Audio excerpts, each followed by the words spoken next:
Он по сценарию садился на воду, бросал плот, потом должен был подниматься и брать людей с воды.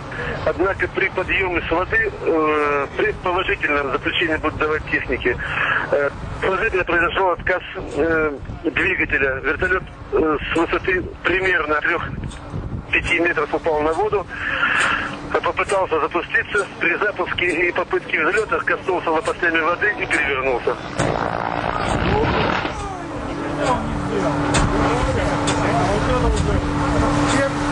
Всем силам на спасение, всем силам на спасение,